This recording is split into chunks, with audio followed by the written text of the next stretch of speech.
listening to Pet Candy. You are listening to Pet Candy Magazine, January 2022. This show is brought to you by Petzey. Get instant access to veterinary professionals when you need them. Download Petzey today.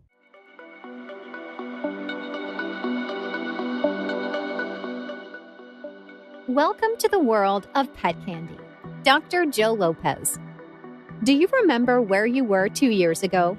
I do. I was in Orlando, Florida with our cover model, Dr. Courtney Campbell, taping some video shows for our YouTube channel. Dr. Courtney, a Californian veterinary surgeon, was doing a new show for us and was covering the latest news, which was the devastating wildfires in Australia. At that time, we were just hearing about a very contagious respiratory disease in Asia. We only knew it as a coronavirus at that time. It was several weeks before it was officially named SARS-CoV-2. He mentioned it on the video, but just in passing. It wasn't a hot story at the time. Little did we know. 1 month later, we met again in Orlando, but this time it was for an awards ceremony. Dr. Courtney was receiving the Global Pet Expo's Excellence in Journalism Award, so I flew down from New Jersey to Florida for the day to watch. A few days later, our world as we knew it changed forever. Although we text, talk on the phone, and occasionally meet up on Zoom, I haven't seen Dr. Courtney in person until he stopped by our offices for this issue's photo shoot. We had so much fun catching up. He spent the afternoon playing with all the animals, especially our office kitten Bastet, who also graces this month's cover. All the animals loved him and followed him around, begging to be petted. It is an honor for me to tell you all about this amazing person and the mission he is on to increase diversity. We have some other great content in this issue for you, from creating healthy habits to dog training tips. I hope you enjoy this issue as much as we have had creating it. Dr. Courtney Campbell is a man on a mission. Jen Boone. Whether it's performing surgery on a pet in need or hosting his hit veterinary news program, Vet Candy Watch, Dr. Courtney Campbell is always on the go, and it shows. Today, he works as a multimedia animal health advocate, as well as a board-certified veterinary surgeon. Raised in Burlington, Connecticut, he fell in love with animals at a young age. In fact, Dr. Courtney likes to joke that it's entirely possible he was raised by wolves, though given his wonderfully gracious and approachable attitude, we highly doubt that. At the age of 10, Dr. Courtney was gifted his first puppy. Combined with an interest in wildlife and animal health and wellness, this led him to pursue his dream of becoming a vet. A love of animals meets a natural gift for entertainment. Had you asked Dr. Courtney Campbell if he wanted to pursue veterinary media after completing vet school, his answer would likely have been, "Excuse me, what's that?" And yet today, this is precisely the field he finds himself in. Veterinary media is an important part of the pet ownership landscape. It's one way people can access trusted information. By tuning in to a daytime talk show or listening to a podcast, pet parents get to hear directly from qualified professionals who are equipped to share their knowledge and experiences, answer questions, and discuss topics that might otherwise go unnoticed. While having an up-close and personal conversation with your family veterinarian may be limited to once-yearly checkups, anybody can watch television segments featuring a veterinarian 24/7. In this field, Dr. Courtney excels. The best way to get an audience's attention? Use a mixture of education and entertainment, or edutainment, as he likes to say. In addition to being the host and producer of Vet Candy Watch, Dr. Courtney is also a reoccurring guest expert on The Rachel Ray Shows, CBS The Doctors, Home and Family, as well as many other talk shows. From practical tips like how to cut your pet's nails to life-saving information, such as performing Canine CPR 101. Dr. Courtney tackles it all with a friendly smile. No time to watch TV? No worries. He also hosts a podcast. Anything is possible. One thing his worldwide listeners all agree on, Dr. Courtney has a gift for presenting information in a fun and exciting manner. He has mastered how to balance clinical work alongside the media and communication aspect of helping animals, and is an excellent role model for both current and aspiring veterinarians everywhere. Why is advocating for diversity in veterinary medicine important? What's more, Dr. Courtney Campbell is a passionate advocate for diversity in the veterinary profession. According to research in the Journal of Blacks in Higher Education, of all health professions, veterinary medicine ranked among the worst for segregation. In fact, the American Veterinary Medical Association published a piece citing that it was one of the country's whitest professions. Only 2% of vets in the U.S. identified as Black in a 2017 census. Naturally, these statistics raise concerns. That is why Dr. Courtney chooses to do diversity, equity, and inclusion, DEI, work. He himself was the first African-American veterinarian to be the recipient of the Global Pet Excellence in Journalism and Contributions to the Pet Industry Award.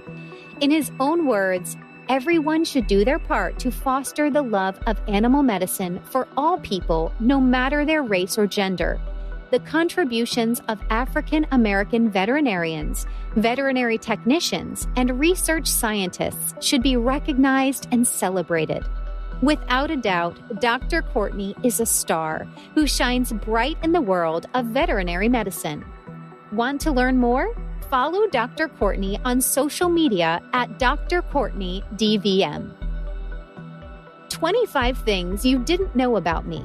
Dr. Courtney Campbell. 1. When I was young, I wanted to be either a chef, a magician, or a veterinarian. At home, I pretend to be the first. I feel blessed to be the last, and I still haven't given up my dream on the middle one. 2. I was a National Physique Committee NPC bodybuilding competitor for 4 years, and the Spartan diet made me appreciate how much I enjoy food. I look forward to stepping on stage again someday soon. 3. My main form of entertainment growing up was spending hours outside in the woods looking under rocks and logs looking for tiny wildlife. I spent so much time outside that it's possible that I was actually raised by wolves. 4.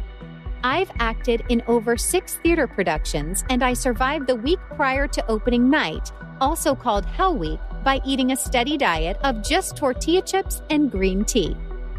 5. In high school, geometry made me fall in love with mathematics, and calculus quickly made me fall out of love with mathematics. 6. I had a deep passion for writing short stories in high school. Almost every story had an action or fight sequence incorporated into the storyline. 7. I'm absolutely horrible about posting on social media. I blame it on being an exennial. 8. When I was a baby, my mother told me that I almost never cried, and if I did, she would just give me food and I would stop crying. And today, I'm still the same. 9. The fact that I can be deeply passionate about both orthopedic surgery and fighting infectious disease is just one example of how expansive and beautifully intriguing veterinary medicine can be. 10. My high school sports were wrestling, track and field, cross country, and tennis.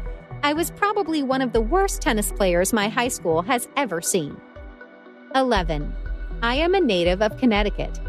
I started to realize what a unique state Connecticut is when I left home and I told someone that I just ate a grinder, and they just stared at me because they had no idea what I was talking about.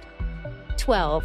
I was plump and chunky as a baby, and when I look in the mirror today, I still see plump and chunky. 13. I played rugby for 3.5 years at University of Delaware, and it was the first sport where I had to catch and run with a ball, and it showed. 14. I've likely done over 30 guest spots with daytime talk shows. After every segment, I marvel at the hours of personal preparation, planning and production talent needed to make just a few minutes of great television. And yes, Rachel Ray is truly that nice. 15. Co-hosting Pet Talk, a first-of-its-kind talk show on Nat Geo Wild, is an example of speaking a dream into existence. It's still one of the most fun and amazing moments of my media career. One of my former co-hosts is Andre Milan, son of Caesar Milan, and all-around cool dude. I was honored to be on the Pet Talk team. 16. Zoo Books, a book series by the National Wildlife Federation, lit a fire under me as a kid and opened my eyes regarding animals. I was so inspired that at age 7, I wrote a letter to the fictional character Ranger Rick asking him why dogs have whiskers. And yes, I still keep his response letter under my pillow. 17. Some people have a sweet tooth. I have a rice tooth. My favorite carbohydrate is rice, any form of rice. I could eat it all day, every day. In fact, had to cut myself down to having rice only once a week because my basmati habit was getting a little out of control. 18. I'll only drink water if matcha and kombucha are unavailable. 19. I was so lucky to have such amazing guests on my podcast, The Courtney Campbell Show, and I look forward to having more. The preparation is intense, but I wouldn't change that experience for the world. One of my favorite shows was with Dr. Catherine Prim when we launched our new book, A Pet Owner's Guide to Infectious Disease. The book is available for free at heroesforhealthypets.com. 20. I have tried to suppress my nerdy love for Wolverine comics and the Matrix movie series, but I can't deny it anymore. I'm proud to be a nerd. 21. Even though I spend most of my free time lecturing or speaking at events, I suffer from stage fright. Talking about and being honest about my social anxiety has been the key to me battling against it. And no, thinking that the audience is in their underwear does not work. 22. I used to say I dislike olives, but I think detest is a better word. Actually, detest doesn't even describe how much I hate olives. 23. I'm not very good at bar sports like darts, billiards, and bowling. Some say it might have to do with being a teetotaler, but I think no matter what, I'd still be bad. 24. I'm allergic to cats, but I still love them. And based on their level of chill and my obsession for grooming perfection, it's possible that I was a Maine Coon in a former life. 25. I am boarded in surgery. Currently, I know of only one other African-American board-certified veterinary surgeon in this country. There is a need for greater diversity in veterinary medicine. Everyone should do their part to foster the love of animal medicine for all people, no matter their race or gender.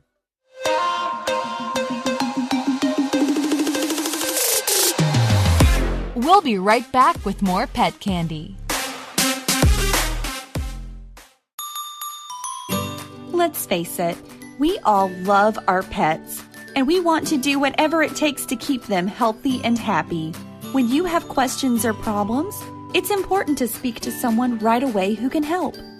That's why you should download Petzey, a free app that connects you immediately with credentialed veterinary professionals. Get help when you need it, 24/7. Get the peace of mind when it comes to your pet's health. And download Petzey for free today in the App Store. You'll be glad you did.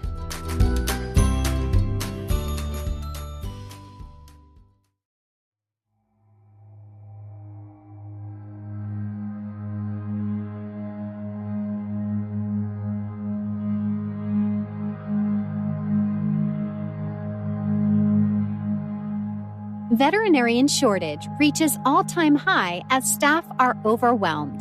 By Jen Boone. Can't get in to see a vet? You're not alone. Booking an appointment with your family veterinarian has become an increasingly difficult task these days. In fact, many professionals are ringing the alarm bells and calling it a full-blown crisis. Between massive backlogs, cutback hours, and long wait lists, pet owners are wondering, why does there suddenly seem to be a massive veterinarian shortage? Let's look at the statistics and hear from real-life vets to find out exactly what's going on. What is the leading cause of veterinarian labor shortage? Healthcare workers and those in public service-facing roles have borne the brunt of this pandemic, and that includes veterinarians. While much of our attention has been focused on the COVID-19 virus and how it affects humans, it's important to remember that animals never stopped needing medical care as well. Unfortunately, the pandemic accelerated an already worrying trend in this regard. Simply put, veterinarians are overwhelmed. According to National Pet Owner Survey, 70% of U.S. households had a pet in 2021, approximately 90.5 million families. Yet, only 123,472 American veterinarians are actively practicing. The U.S. Bureau of Labor and Statistics recently went so far as to update the 2020 to 30 job outlook for vets at an incredible 17%. Clearly, the math isn't adding up. But how did it get to this point? Let's have a look. Reasons for the current veterinary crisis include an increase in pet ownership. Do you know somebody who got a pandemic puppy? Lots of us do.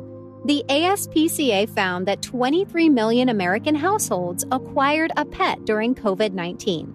This explosion in pet parenthood has put extra pressure on vet offices across the country as their number of patients skyrocketed, seemingly overnight. Even booking basic medical appointments like spay and neuter, vaccinations, and flea prevention must be done weeks, if not months, in advance. Pandemic restrictions and social distancing rules. In addition, vet offices face tricky new workflow challenges. There are indoor gathering limits and enhanced sanitation protocols. Adhering to these new guidelines means adding extra duties to a veterinarian's already busy schedule, thus slowing down how quickly each patient can be seen. High turnover rates.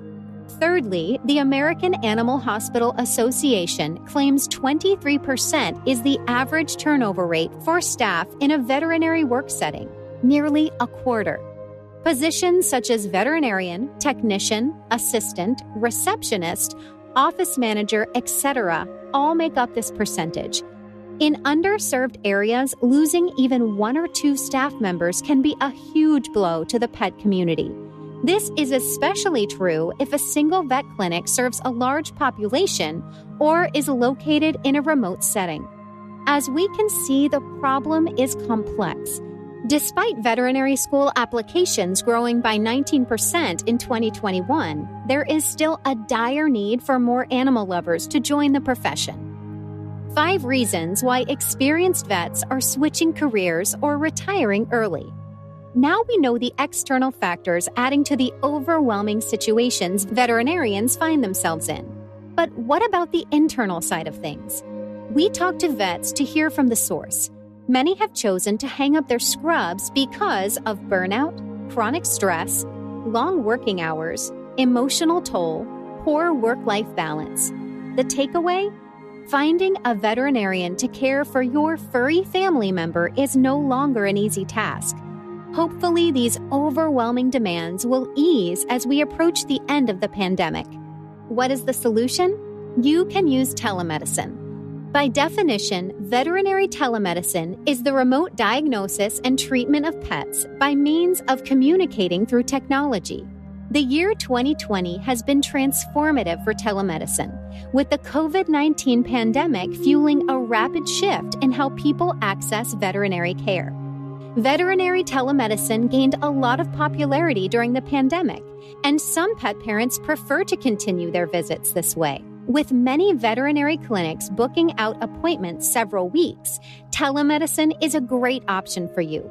Petzey is a telemedicine platform allowing you and your pet to get real-time advice from a vet expert immediately for only $20 per consultation. Just download the app from your app store and complete your profile, and you can be connected with a veterinary professional immediately from all 50 states. How does it work? With Petzey, you will talk to a veterinary professional via your phone or video chat and get real-time advice on what you should do or get for your pet. This is a great option if you can't get an appointment with your regular vet's office. Please note, if your dog needs immediate attention, please bring them to the nearest animal emergency clinic right away. Veterinary telemedicine is also a great option if your pet is scared of the vet and makes it difficult to go, or if your pet doesn't have any serious medical issues and you just have some general questions. Don't put yourself or your pet through the stress of an in-person vet visit and try out Petzey. Looking for a 2022 goal? Train your dog. Dogs of all shapes and sizes need proper training, from the littlest Chihuahua to the tallest Irish Wolfhound.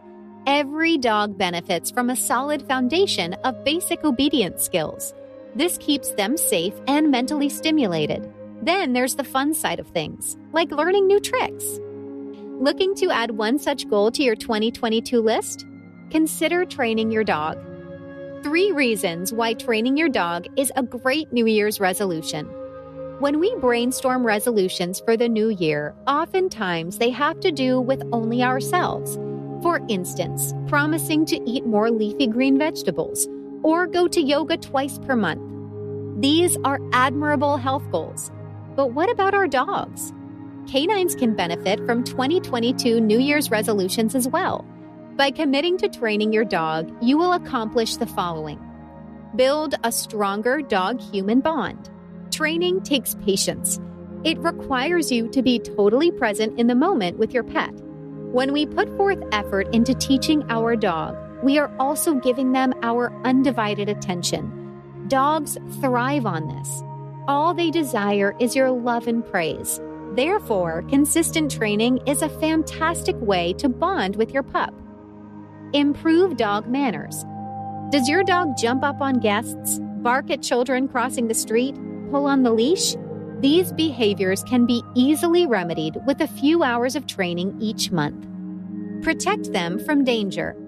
Thirdly, it's worthwhile to invest energy into training your dog in 2022 because these life skills will protect them from danger. Dogs who are properly trained are more confident. They know how to handle scary or unfamiliar situations. For instance, a dog who is trained to come when called won't run into busy traffic should they accidentally get off leash. Training your dog could even potentially save their life someday. Nobody knows for sure what the next 365 days will hold. However, you can get off to a great start by training your dog in 2022. Follow along at My Pet Candy for a full year of possum pet content. 5 signs to never ignore in your dog. A.M. Kuska. When you own a pet, it's a lot like being a parent. You have a creature in your care that you love more than words can describe, but they cannot always tell you if they're sick or hurting. Dogs are often notorious for hiding symptoms of illness or injury until the problem is very severe.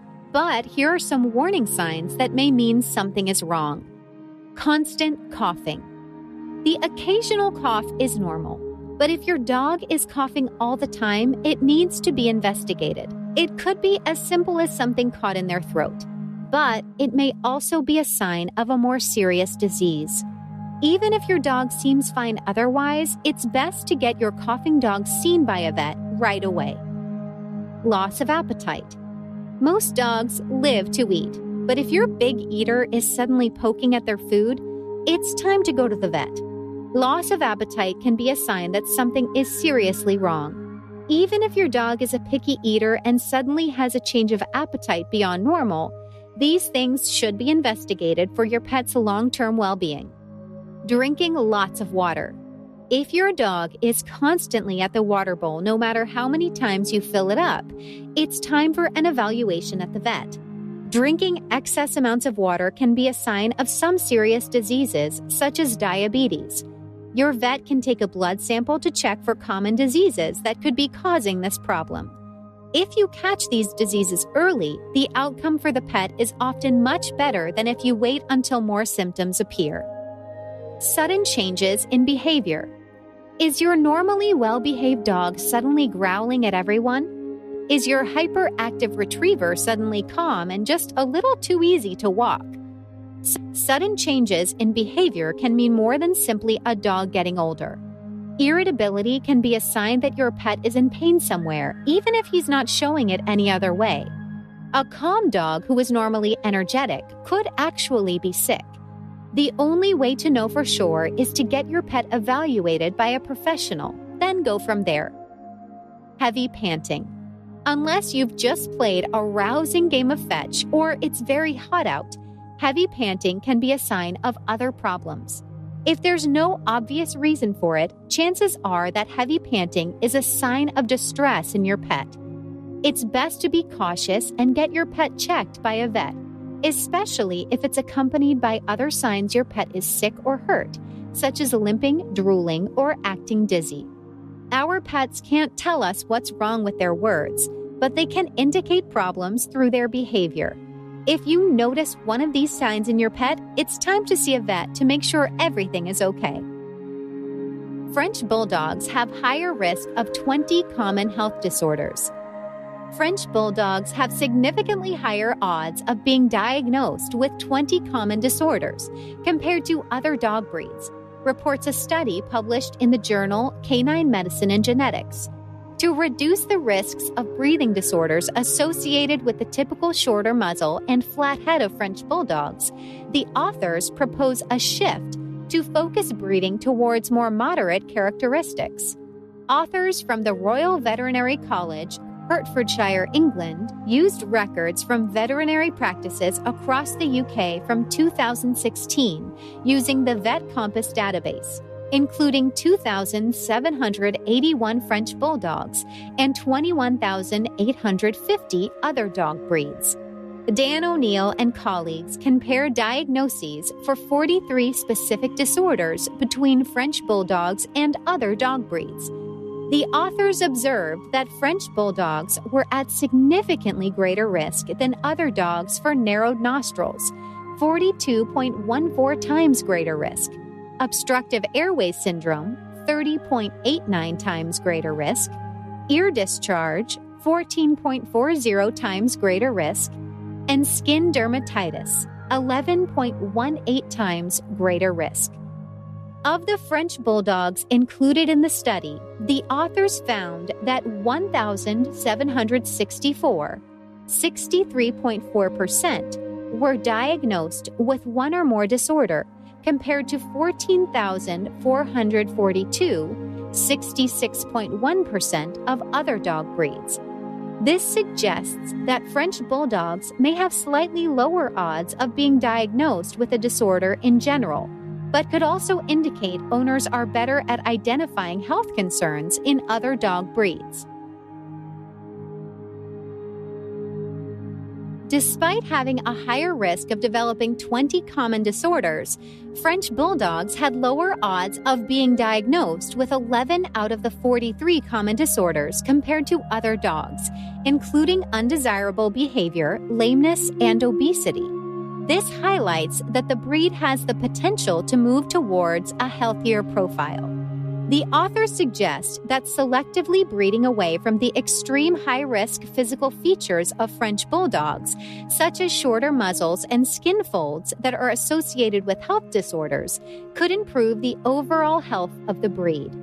Dan O'Neill, senior lecturer at the Royal Veterinary College and co-author, said, "Achieving meaningful changes to the typical look of French Bulldogs over time requires buy-in from breeders and kennel clubs who publish breeding standards.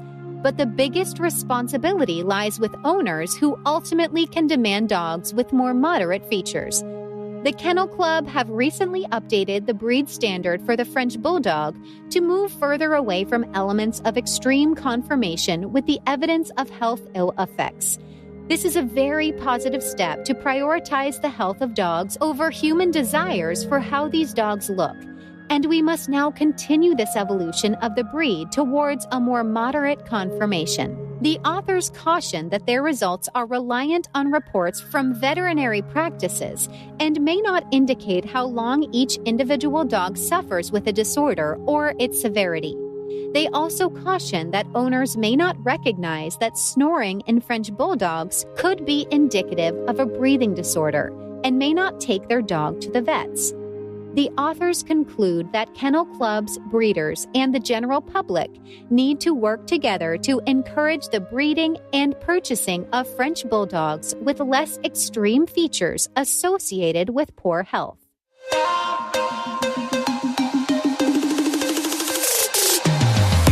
We'll be right back with more pet candy.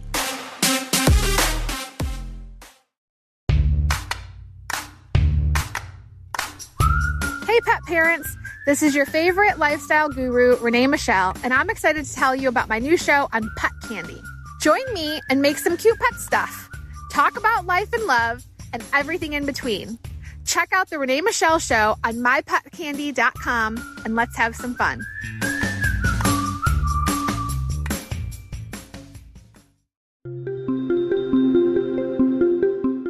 Five Ways to Winterproof Your Dog by A.M. Kuska. Brr! There's a chill in the air. The leaves are falling. Soon snowflakes will begin drifting downwards from the sky and lining the streets with snow.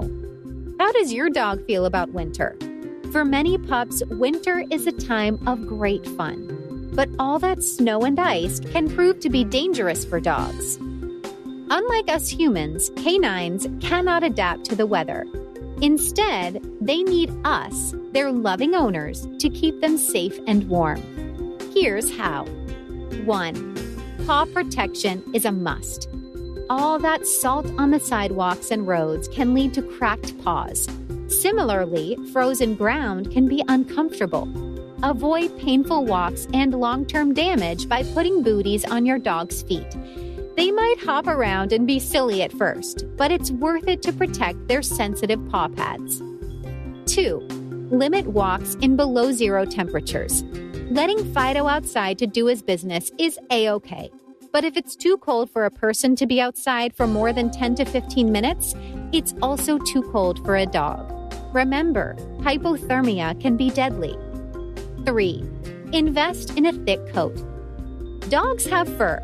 However, that doesn't mean they don't feel cold. While some breeds like Huskies adore being caught in a whiteout snowstorm, most pooches will shiver when the temperature drops too much. Keep them cozy with a thick coat. 4. Stay dry. It can be challenging to stay dry in winter. Freezing rain and slush is everywhere. When your dog inevitably gets wet, pat dry with a towel as soon as you get home. 5.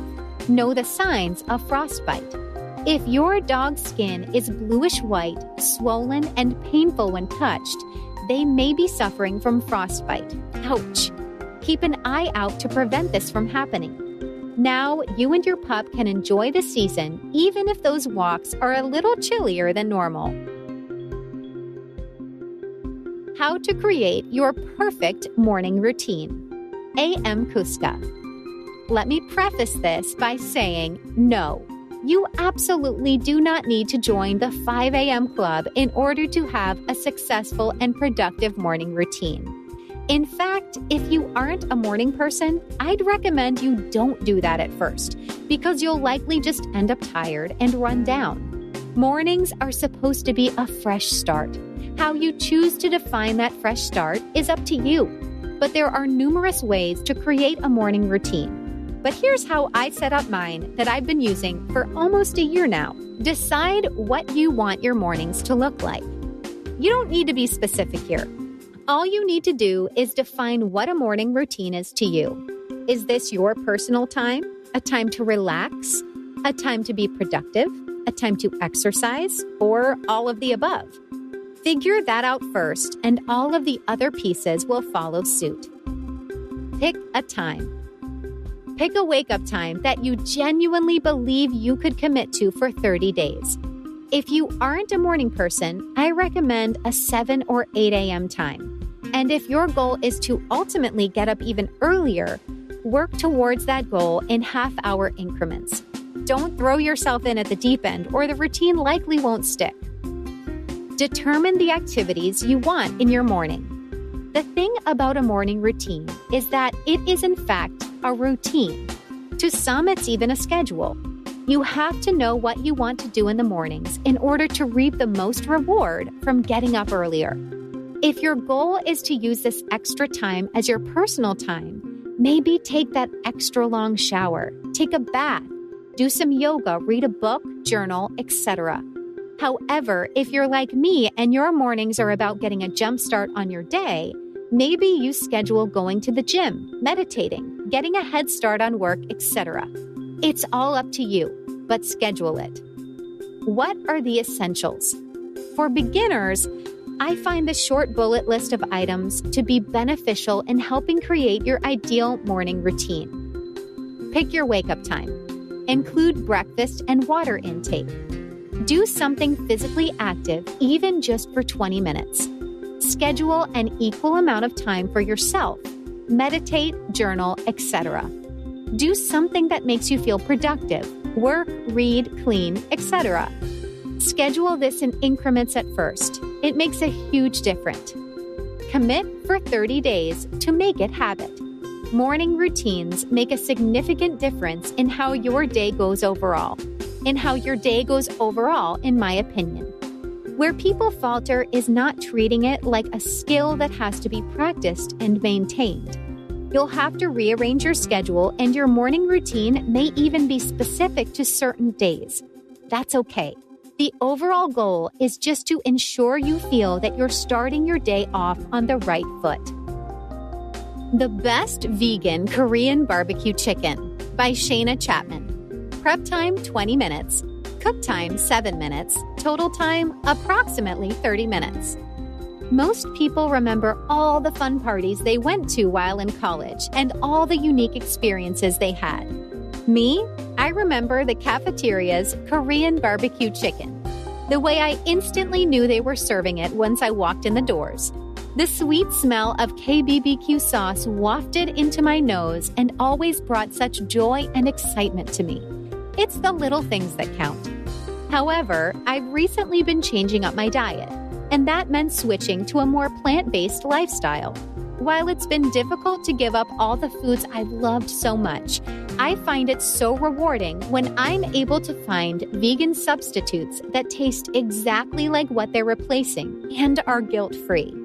This recipe changed the game for me. I always thought I'd never be able to have good Korean barbecue chicken again, but the plant-based meat substitute industry has proven me wrong. Let's talk about the Sweet Earth Mindful Chicken brand. It's absolutely terrifying how close it tastes to chicken. When they say it tastes like chicken, they totally mean it. I tried this brand on a whim when I excitedly discovered my local grocery store had Korean barbecue sauce. Oh, how I miss that sauce. It's barbecue sauce on a whole other level, both savory and sweet with a strong umami flavor. There's really nothing better than good Korean barbecue. I looked at the vegan chicken and thought, well, I'll give it a chance. Worst case scenario, it tastes like tofu. However, when I tasted the chicken, I was bewildered. Now, this recipe has become a staple in my home, and it's so easy to make. First, you're going to start off by placing your vegan chicken strips in a plastic bag. You can use any vegan chicken, but I highly recommend using the Sweet Earth brand. Then pour Korean barbecue sauce over the chicken, just enough so that the chicken is nicely covered. I used a store-bought sauce because it's simple and delicious. You can make your own KBBQ sauce too, but if you're busy like me, it's not always easy to add that extra step. I used the We Rub You brand of KBBQ sauce. It's vegan and it tastes nearly restaurant quality. Now for the fun part. This recipe gives you a free workout. Give the bag a good shake.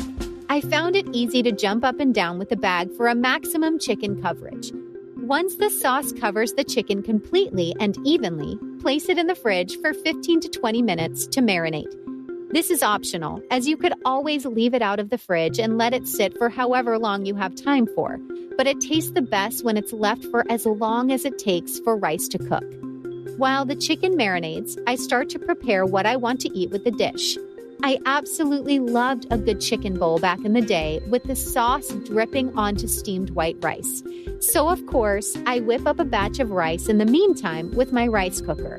If you don't have a rice cooker, I strongly encourage you to invest in one. It makes your rice-loving lifestyle so much easier. I like to make a simple white rice with this dish, but feel free to choose any base. Quinoa, brown rice, wild rice, etc. are all great options to go with the KBBQ chicken. I also love to add a few veggies on the side too.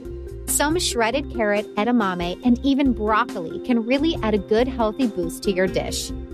Once your chicken is done marinating, simply add in 1 to 2 tablespoons of sesame oil or any other oil of your choice to a pan or wok. I prefer using a wok because the stir fry is so much quicker and better. Sesame oil is used in most Asian dishes and really adds to the restaurant quality flavor as well. Once the sesame oil is heated up slightly, go ahead and add in the chicken, stir-frying on high for about 1 to 2 minutes. You want the sauce to bubble strongly because it needs to absorb well into the chicken. Otherwise, it just slides off and you end up with flavorless chicken and KBBQ sauce soup. Once it's bubbling intensely, lower your heat to medium or low if it's boiling too hard. Then, stirring occasionally, let the chicken cook for about 5 more minutes. You'll know it's done when most of the sauce is absorbed into the chicken. Personally, I like for a little sauce to be left over in my wok so that it spreads onto my rice and adds more flavor, but it's up to you. After 5 minutes, your KBBQ chicken should be done and ready to serve. Enjoy. Ingredients: 1 package of Sweet Earth Mindful chicken strips, Korean barbecue sauce. I use the We Rub You Original Korean Barbecue Marinade. 1 to 2 tablespoons of sesame oil. Steps: 1. Place your vegan chicken strips in a plastic bag and pour enough Korean barbecue sauce over the strips to ensure even coverage. Give the bag a good shake to spread the sauce all over the strips. 2. Let the marinated chicken sit in the fridge for 15 to 20 minutes. In the meantime, cook up some rice or whatever side dish of your choosing. 3. After the chicken has marinated for a bit, heat up your sesame oil in a pan or wok. 4. Place the chicken in the pan or wok and stir fry on high for 1 to 2 minutes or until the sauce starts to boil and bubble significantly. 5. Reduce the heat to medium, allowing the sauce to bubble slightly. Continue to stir fry for about 5 minutes until sauce is properly absorbed into the chicken. It should coat the strips evenly without too much sauce left over. 6. Remove from the heat and plate with your favorite Korean barbecue chicken side dish, and you're done. How to Keep Your Pocket Pet Happy by Giselle Richardson. If you own one of the smaller crew of pets available, it can be hard to decide if your pet is really happy or not. Dogs wag their tail and cats purr, but how do you know if your hamster is happy? Pocket pets, from tiny gerbils to the much larger guinea pigs and chinchillas, may be much-loved pets by their owners, but it's not always easy for those owners to tell if they're content with their lives. Studies show that small animals are remarkably sensitive, however, and can even tell the difference between and get stressed about being held by a stranger compared to their owners. Signs your pet is happy. The best way to tell whether your pocket pet is happy is to spend time observing them every day.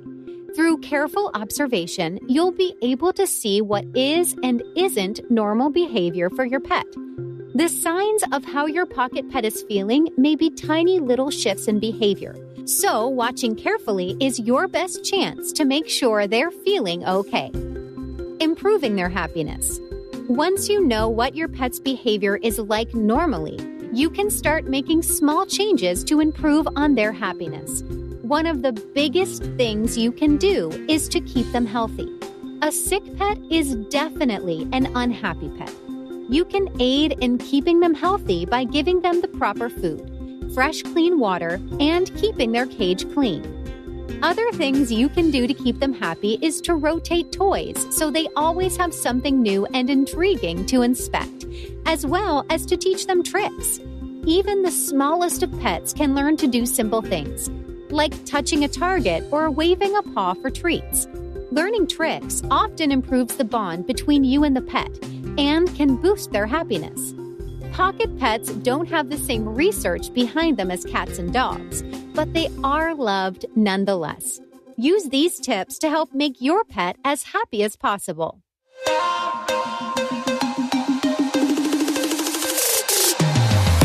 We'll be right back with more pet candy. Want to know a secret? For only $20, you can speak to a credentialed veterinary professional 24/7 instantly. With Petzey, you can.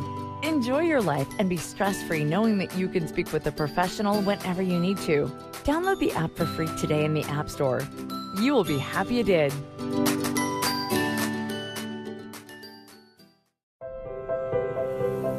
Five things you can do to help save our Earth. A.M. Kuska. In light of Earth Day and Earth Month, it's only appropriate that we take a few minutes to talk about the ways we can help save our planet from any further damage, or even reverse the current effects. Recycle. And recycle correctly. This is often where people go wrong. In case you're unaware, most of us are. Not every recycling plant accepts every well-known recyclable item. Depending on the plant and area, you may only be able to recycle plastic bottles, while other areas can accept plastic items, glass items, and paper items alike. Make sure that you're checking your local area's guidelines for what items they accept at their recycling plants, and be sure to do the same anytime you go somewhere new. Use less plastic. Plastic is the leading contributor to our current pollution problem. Studies show there are 5.25 trillion pieces of plastic in our oceans alone, let alone what's taking up space in landfills and scattered throughout nature. Luckily, there are numerous ways that you can go about reducing your plastic usage, including using compostable straws or metal straws, skipping the plastic produce bags at the grocery store and using reusable ones, swapping plastic grocery shopping bags for reusable bags, trading out throwaway plastic containers for reusable glass ones. Use less paper products. This one can be a little more difficult depending on your love of paper products, but it's so beneficial to our environment. As you're probably well aware, paper is made from trees. So the more paper you use, the more trees have to be cut down, leading to even more destruction of our environment. Where you can, try to swap out paper products for non-paper or recycled paper products, such as journals and notebooks made from recycled paper. If you're up for it, I even recommend switching to electronic products altogether where you can. There are numerous journals out there now that are electronically designed to be reusable, so take advantage of these. Eat less meat. This may not be the most appealing thing to some of you, but the meat industry is the leading cause of global pollution. By reducing your meat consumption, you will reduce the meat industry's ability to add toxic fumes into our air, and therefore reduce pollution rates. I recommend having at least 2 meat-free days a week to start. Who knows? You might just enjoy the meat-free life. Walk more. Not only is this good for the environment, since you'll be reducing the amount of gas being emitted into the air, but it's also great for your health. I personally walk to locations that are less than 20 minutes from my house, walking time. I think this is a great number to start with and to increase over time. There are numerous things that we can do to help preserve our environment, but I highly recommend starting with the easiest swaps you can add and building from there. New pet? Here's some tips and tricks for making the first vet visit successful by Jen Boone. That adorable little kitten or puppy is finally home. Now the only thing left to do is schedule an appointment with the veterinarian. Going to the vet for the first time with a new fur baby can be nerve-wracking, but not to worry. We've rounded up the top tips and tricks to make your visit a breeze. How to prepare for visit number 1. Take your puppy for a walk. If you have a puppy or adult dog, it's always a good idea to take them for a walk around the block before jumping into the car. This is an opportunity to empty their bladder, relieve themselves, and get rid of some pent-up energy. Ideally, they won't have an accident at the vet as a result. Get to the office early. Firstly, you're going to want to get organized. Call ahead to confirm your appointment time if your veterinarian's office hasn't already done so. Aim to leave the house 15 minutes early. This buys some wiggle room in case of traffic and also ensures you have time to fill out any paperwork in the waiting room. Carry yummy treats. Next, store some treats in your pocket. A vet office can be overwhelming for a kitten or puppy.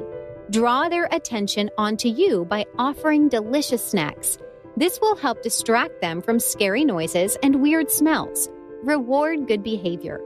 In conclusion, visiting a veterinarian shouldn't be a distressing experience for your pet. Make their first trip stress-free by following these top tips. 3 ways to beat anxiety. AM Kuska. If you have anxiety, it can stop you from doing many of the things you enjoy. You may have put off many of the milestones you've dreamed of in your life because of your anxiety. While anxiety is a disease that we can't simply walk away from, there are a few science-backed tricks that can help you enjoy life despite suffering from anxiety. Do it badly. A symptom of anxiety is that you feel like you must do everything perfectly, or it has to happen at the perfect time. You can't simply propose to the person you love. It must be done on a beach with a glowing sunset, perfect weather, and with the ultimate perfect ring. Whether you're actually planning a proposal or you simply want to clean your house, the need for everything to be perfect can stop you from doing anything at all. Give yourself permission to do things badly and focus on getting it done rather than getting it done well.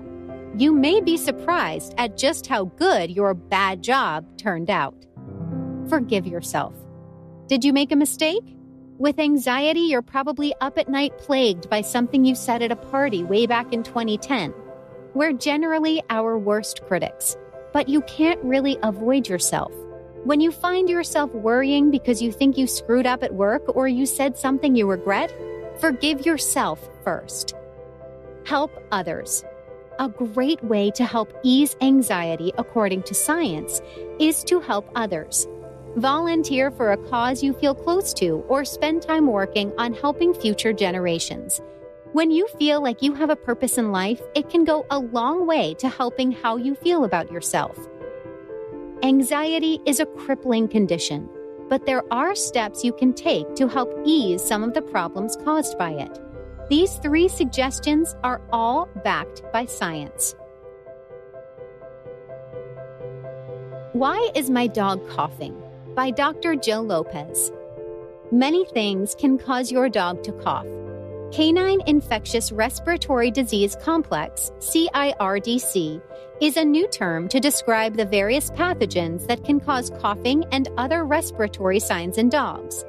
Viruses and bacteria that can cause your dog to cough include Bordetella, commonly referred to as kennel cough, Staphylococcus or Streptococcus infection, and also the viruses canine distemper, canine parainfluenza, canine influenza, canine adenovirus type 2, and canine influenza, also known as dog flu.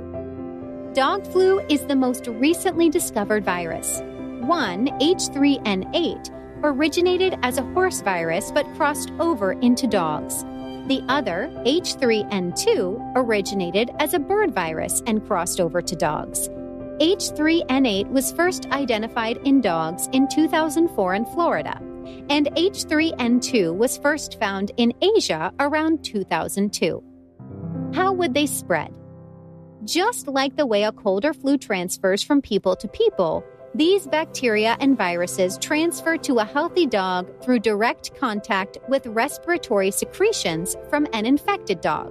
Sometimes contaminated clothing or food and water bowls can store and transfer the disease. A dog that is visiting a kennel, doggy daycare, or other social areas are at most risk of becoming infected. How serious are these diseases? Sometimes these pathogens only cause mild illness, but some may be life-threatening. How can I prevent these diseases? Prevention is key. There are vaccines available for most of these diseases. Talk to your veterinarian about vaccination options for your dog. How often should you wash your dog? A.M. Kuska. Some dogs just smell. They haven't rolled in anything, today anyway. They just have a strong doggy odor. While your dog may be mystified as to why you don't want to snuggle, their natural dog smell can be pretty strong if left untended. On the other hand, washing a dog too frequently can lead to dry, itchy skin. If you're trying to strike a balance between stinky and dry, there are a few tips on how to figure it out. Breed of dog. Certain types of dogs must be bathed at least once a week in order to be healthy, but probably not the breeds that first come to mind. Hairless breeds, such as the Xoloitz's Quintly or Chinese crested, get very oily skin and need regular bathing to help strip the excess oils. Other breeds, such as the Pewley, are bathed as little as possible when their coats are corded, because washing and drying them is very time-intensive. The bottom line: unless you own a breed that has unusual needs, such as a Pewley or a Chinese crested, the average time between baths is around 4 to 6 weeks. This includes most breeds of dogs that need regular haircuts, such as Maltese and Shih Tzus, as well as high-shedding breeds, such as German Shepherds and Dalmatians. Although breed is important, it also depends on the lifestyle of the dog and their individual needs. Some dogs never seem to need a bath, while others need medicated baths for skin problems or other treatments. If you're unsure as to your dog's specific needs, talk to your groomer to find out how often they recommend washing for your particular dog. They'll be able to advise you on how often your dog should be bathed.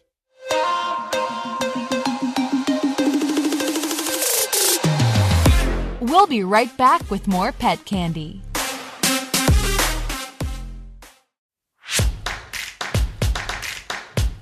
Hey, this is Shannon Gregoire. If you're like me, it's tough keeping up with everything vet med, but now I'm going to make your life a lot easier. Check out my show on Vet Candy TV, available on iTunes, YouTube, IGTV, and Facebook Watch. Catch up with all things vet med with me.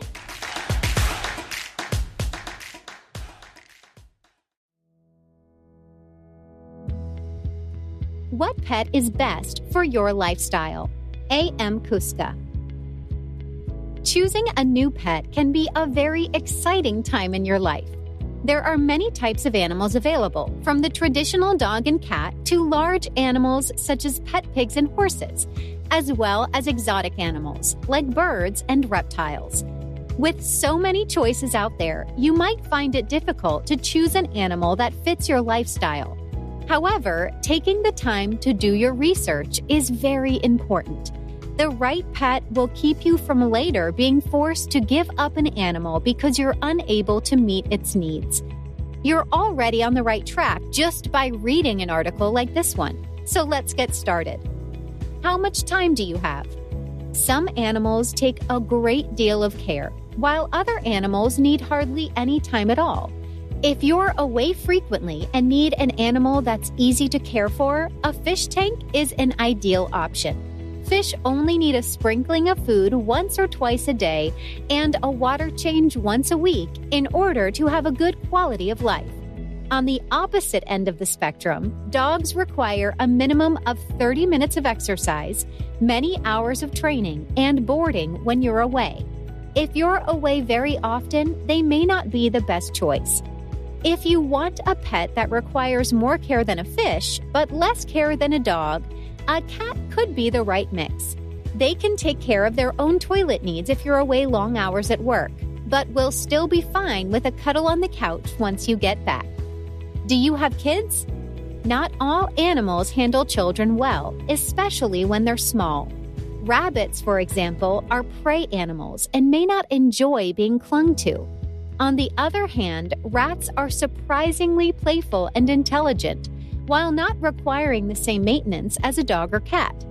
If you have children, it's important to find out whether that species or breed is good around kids, as well as teach your children how to handle the pet properly. Look beyond the face.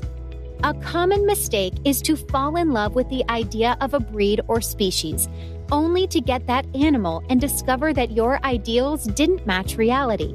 Terriers, for example, look spunky and cute and are the heroes in many cartoons, but they require a lot more exercise than average dogs. Chinchillas are incredibly entertaining and personable animals, but they're mostly nocturnal. This is perfect if you work during the day and want to come home to a pet ready to play, but not so great if you're a light sleeper and your pet is rustling around all night. Your lifestyle is as unique as you are. Whether you're a family person, an extrovert looking for love, or a busy corporate climber who needs a pet that won't mind spotty companionship, there's a pet that's right for you. More abandonments, fewer adoptions, according to the Worldwide Veterinary Service. The pandemic spurred an unprecedented demand for pets in the USA, with many buying, adopting, and fostering animals in response to social isolation, until the easing of restrictions led to many of America's lockdown pets being abandoned. With pet abandonment on the rise globally and rehoming programs being disrupted and delayed, one animal welfare charity, Worldwide Veterinary Service, WVS, has been working under massively increased pressure at its centers in India and Thailand. After the first lockdown in India, the charity center in Goa saw a 266% increase in the number of cats and dogs being abandoned. With more animals being admitted and the effects of COVID-19 delaying rehoming, the centers have become a long-term home for dogs like Loki, despite the ever-growing costs. At the height of the pandemic last year, Loki, a 3-year-old Indian dog, was found abandoned outside the charity center in Goa. He was in an extremely poor condition, suffering from a severe skin infection that had caused him to lose his fur. Loki was admitted and given medicated baths, supplements, and topical treatment, which improved his condition initially. However, due to immunity issues exacerbated by his abandonment, Loki relapsed and started losing his fur in patches. This meant that Loki spent over a year with the charity receiving treatment and specialized care until he was ready to be adopted. Dr. Aswin Alice, clinical director of the Charity Center in Goa, said the increased abandonment has put intense pressure on the veterinary team and their adoption program. The pandemic has forced us to postpone many of our adoption events, where we can engage with the local community and find suitable homes for up to 25 animals in a single day. Fewer people are also interested in keeping pets due to loss of employment or income, which has lengthened the adoption process by 1 to 2 months. 2 puppies, who we would usually see adoption applications for quite quickly, have now been with us for 3 months. It means that adult dogs like Loki will unfortunately remain in care much longer. Dr. Luke Gamble, founder and CEO of WVS, explains that his teams are overcoming these challenges and more every day to help animals in need. I set up WVS to provide veterinary care to animals who had nowhere else to turn. But the pandemic has pushed our work far beyond providing veterinary treatment. A series of lockdowns and a lack of tourism meant we had to go out onto empty streets and feed starving stray animals. Whilst within the centers, we have been caring for more and more abandoned pets. We never turn an animal away for treatment, so this means that we're dealing with ever-climbing costs. In the lead up to Christmas, WVS has launched an appeal to help cover the costs to feed and care for its longer-term patients and give them a life beyond treatment until the right home can be found. In the charity center in Chiang Mai, Thailand, there are currently 41 dogs looking for homes, costing £220 to feed and care for per week. While some dogs are adopted within weeks or months, others, like Hans, remain in care for years. Hans spent 9 of his 11 years of life under the charity's care after being rescued from severe abuse. In his former life, Hans was beaten regularly by his owner, causing him trauma and extreme anxiety. When he first arrived, the busy shelter environment was too much for Hans, so he was placed in the care of a local foster carer for the first 2 years. Since then, Hans has slowly overcome his anxiety and been able to form special bonds with the charity's team members before finally meeting his adoptive family in October 2021. Hans's new family had been following his progress via the charity's website for months before inquiring to see if they could provide him with a suitable home. A very slow introduction at the center led to Hans sitting on the lap of one of his new owners, something which would have been unimaginable when he first arrived. After the successful introduction and home inspection, the team knew that this was Hans's chance to live out his golden years in a loving home. He was officially adopted. Mr. Clark, resident canine behaviorist and director of operations for WVS Thailand, explained it's often sick and injured stray dogs who are unable to return to their communities that become the center's longer-term residents. As a major provider of free veterinary care in Chiang Mai, a province with a large population of stray dogs, most of the 20 to 30 cases we see every day are strays. This time last year, we completed the construction of a new critical care unit on site to triple the number of cases we would expertly manage, although our biggest challenge remains finding homes for the adult dogs who were either once strays or pets, like Hans.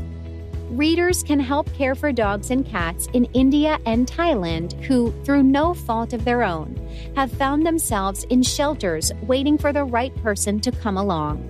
A donation of just £13 can feed and care for 2 dogs in Thailand for a week, while a gift of £25 can vaccinate 10 dogs against life-threatening diseases, preparing them for life in their new homes.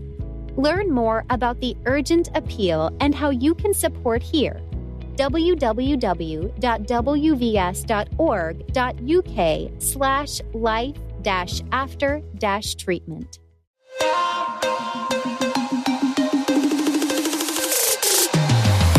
We'll be right back with more pet candy. This program is brought to you by Petzey, a free app that connects you instantly with veterinary professionals 24/7. What are you waiting for? Download Petzey today. Thank you for listening to Pet Candy Magazine, January 2022. To stay up to date with everything pets, follow us at My Pet Candy.